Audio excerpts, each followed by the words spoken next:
E governadores estudam agora criar um consórcio para financiar e distribuir a Coronavac caso o Ministério da Saúde não recue da decisão de suspender a compra de 46 milhões de doses. O governador de São Paulo, João Dória, reafirmou a intenção de recorrer à justiça se for necessário. Se o absurdo já era grande, agora beira a situação criminal. O presidente da República negar o acesso a uma vacina aprovada pela Anvisa em meio a uma pandemia é criminoso.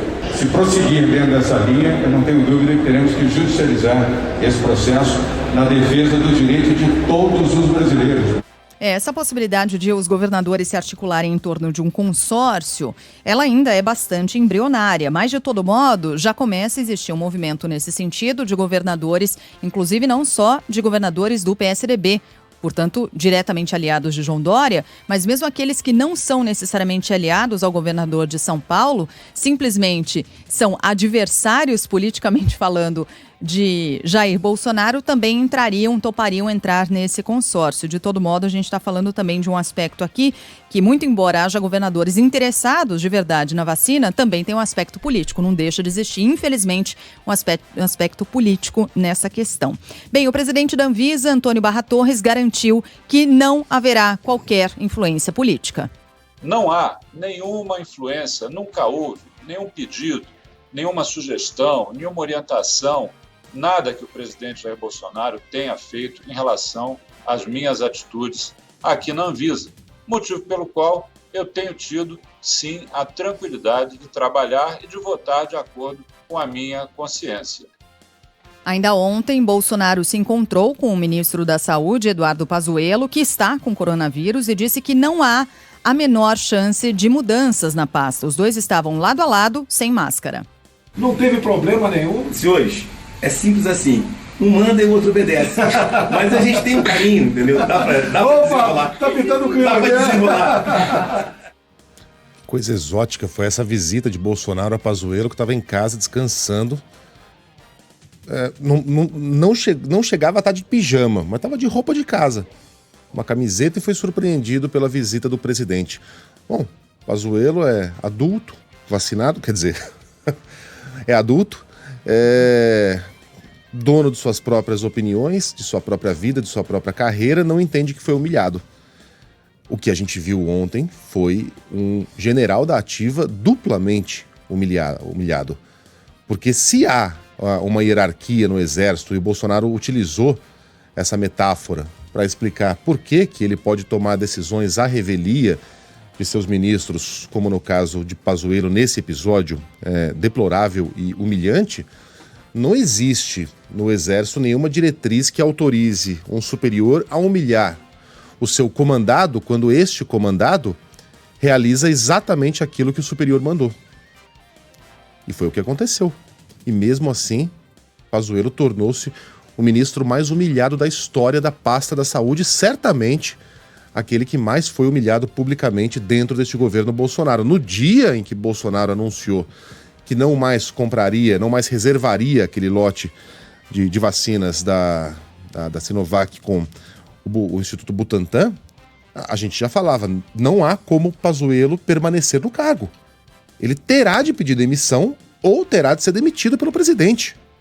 Porque ou a gente está diante de um ministro que toma decisões importantes sem consultar o presidente, ou estamos diante de um ministro que obedece às ordens do presidente e mesmo assim é desautorizado publicamente pelas redes sociais.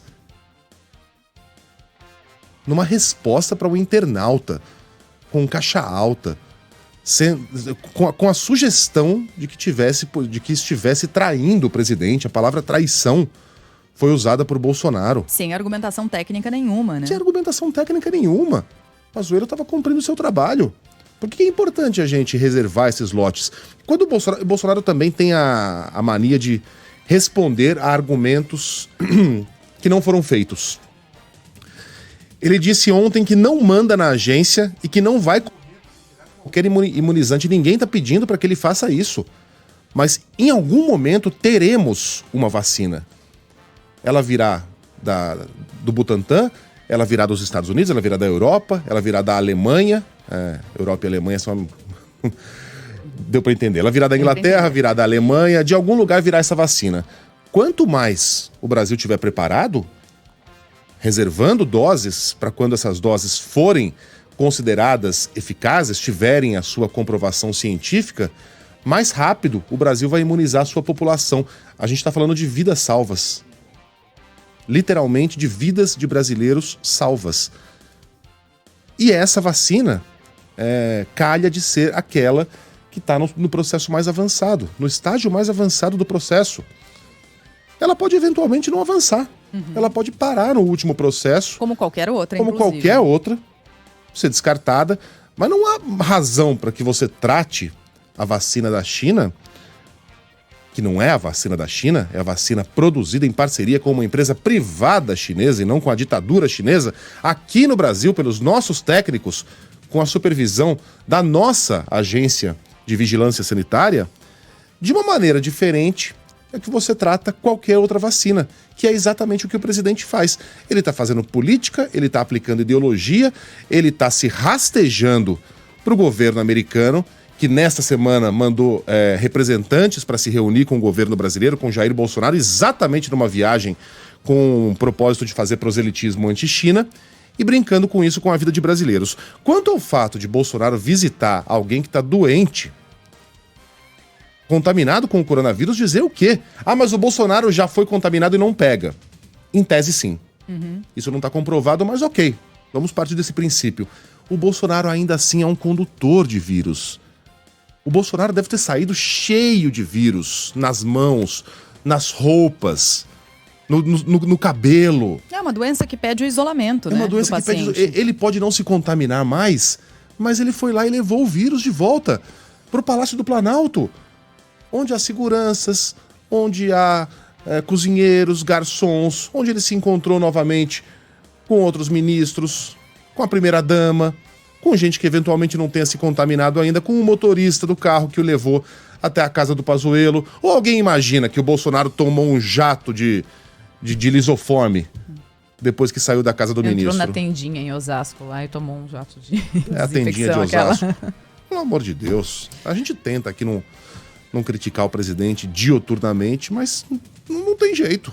Os fatos estão aí, a gente não pode deixar passar.